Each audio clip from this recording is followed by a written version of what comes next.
बिस्मिल्लाहिर्रहमानिर्रहीम। अस्सलाम वालेकुम साथियों, मुझे उम्मीद है कि आप सब खैरियत से होंगे। आज जो मैं आप लोगों को कहानी सुनाने वाला हूँ उस कहानी का नाम है नेकी का असर। एक सुबह बेकरी में दाखिल होते हुए तारिक की नज़र फुटपाथ पर बैठे कमज़ोर और उम्र रसीदा शख्स पर पड़ी तो उसे बहुत तरस आया। वो अपने वालिद के हमरा बेकरी से डबल रोटी और अंडे खरीदने आया हुआ था और स्कूल ले जाने के लिए भी कुछ खाने पीने की चीज़ें खरीदनी थी। तारिक ने अपने अब्बू से कहा, पापा वो देखें बेचारे बूढ़े बाबा जी जो बाहर बैठे हुए हैं, कितने कमज़ोर और भूखे हैं, उनके खाने के लिए भी कुछ खरीद लें। तारिक की बात सुनकर उसके पापा बहुत खुश हुए। रात की बातें तारिक के जहन में गर्दिश कर रही थी जो अम्मी जान ने उसे और उसकी छोटी बहन आरफा को बताई थी। बच्चों, जब हम कोई अच्छा काम कर सकते हों और हमारे पास मौका भी हो मगर हम फिर भी ना करें तो ये खुदा की नाफरमानी और गुनाह है।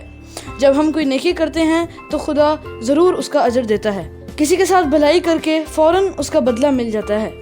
उस बूढ़े को देखकर जहाँ तारिक को उस पर तरस आया, वहाँ ये ख्याल भी आया कि अगर हमने उसकी मदद ना की तो खुदा नाराज़ हो जाएगा। तमाम सौदा सलब खरीदने के बाद तारिक के वालिद ने दुकानदार से एक शीर माल भी खरीदा। ताज़ा शीर माल की खुशबू बड़ी अच्छी थी। तारिक को शीर माल देते हुए उसके पापा बोले, लो बेटा, अब उन बाबा जी को आप अपने हाथ से दे दो। तो बच्चों, तारिक ने बड़ी खुशी और जोश के साथ शीर माल बाहर फुटपाथ पर बैठे उस बूढ़े को दे दिया। 9 साला तारिक ने उसे बड़ी मोहब्बत के साथ शीर माल पकड़ाया। उसी के साथ दुकान से एक अदद चाय का कप भी उस बूढ़े बाबा को दे दिया। शीर माल पकड़ते हुए बूढ़े की आंखें खुशी और शुक्रगुजारी के साथ चमकने लगी। अपने मैले हाथों से उसने तारिक के सर पर हाथ फेर कर दुआ देते हुए कहा, अल्लाह खुश रखे बच्चे।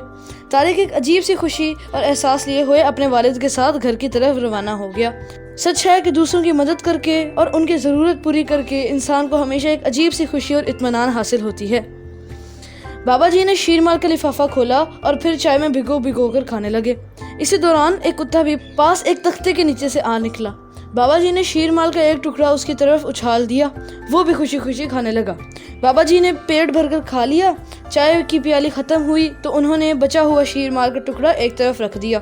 बिल्कुल ऊपर ही बिजली की तारों पर एक कौवा बैठा मौके का इंतजार कर रहा था। जो ही उसने देखा कि बाबा जी का ध्यान दूसरी तरफ गया और शीर माल का टुकड़ा एक जानिब पड़ा हुआ है तो उसने झपट कर वो टुकड़ा उठा लिया और ये जा वो जा नजरों से ओझल हो गया। बाबा जी कौवे की इस शरारत और चालाकी पर मुस्कुरा कर रह गए। कौवा वो टुकड़ा चोंच में लिए हुए करीब ही एक घने दरख्त पर जा बैठा और मजे से ताज़ा शीर माल से अपने पेट की आग बुझाने लगा। वो अपनी चोंच की मदद से अपने पंजों में पकड़े हुए शीर माल को तोड़ तोड़ कर खाने में मसरूफ था। वो जिस दरख्त पर बैठा था वो दरअसल एक बड़ी वर्कशॉप का हिस्सा था। उसी दरख्त के नीचे एक पुरानी कार खड़ी थी। अचानक कौवे के पंजों से शीर माल का बाकी मांदा टुकड़ा छूट गया और उसी कार के ढांचे के करीब जा गिरा। कौवा तेजी से उस शाख से उड़ा ताकि उस टुकड़े को वापस ले सके, मगर उसी दौरान कार के उस ढांचे के नीचे से एक काले रंग की बिल्ली बाहर आ गई। बिल्ली को देखकर कौवा घबरा गया और उसने शीर माल दोबारा उठाने का इरादा तर्क करके वापस की राह ले ली। बिल्ली इस टुकड़े को रगबत के साथ खाने लगी और फिर उसी तरह उसी कार के ढांचे के नीचे जा घुसी। चंद ही लम्हों में चींटियों की एक कतार शीर माल के बचे हुए छोटे छोटे ज़र्रात को लेकर उसी दरख्त की जड़ में अपने बिल में दाखिल होने लगी। वो खुश थी कि सुबह सुबह ही इतनी लजीज खुराक उन्हें इतनी आसानी से मिल गई। तारिक घर पर नाश्ता करने के बाद अपने अब्बू के साथ स्कूल की जानिब रवा दवा था। उसने नाश्ते की मेज़ पर ही अपनी अम्मी को बताया कि उनकी नसीहत के मुताबिक उसने एक बूढ़े शख्स की मदद की और ऐसा करके उसे बहुत खुशी हासिल हुई। उसकी अम्मी ने मुस्कुराते हुए कहा, शाबाश बेटा, यही खुशी है जो खुदा हमें नेकी करने के बाद अता करता है। ये खुशी पैसों से नहीं खरीदी जा सकती। तारिक को तो खुशी इस बात की थी कि उसने एक भूखे बाबा जी को खाने के लिए कुछ दिया, मगर उसे अंदाज़ा ही नहीं था कि खुदा ने ना सिर्फ बाबा जी को बल्कि एक कुत्ते, एक कौवे, एक बिल्ली और कई चूंटियों को भी तारिक की इस नेकी की वजह से रिज़्क मुहैया किया है। सच है कि खुदा हमारी किसी भी नेकी को ज़ाया नहीं जाने देता। उस नेकी का असर बहुत दूर तक जाता है। हमें भी उसका अजर मिलता है और दूसरे भी बहुत से लोग और जानदार उससे फ़ायदा उठा लेते हैं।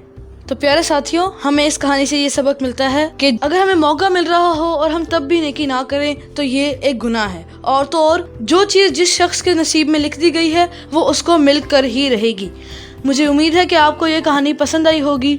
हमारी दीगर कहानियों को सुनते रहने के लिए हमारे चैनल को सब्सक्राइब करें और बेल आइकन को ज़रूर दबाएं। आपसे मिलेंगे अगली वीडियो में, तब तक के लिए अल्लाह हाफिज़।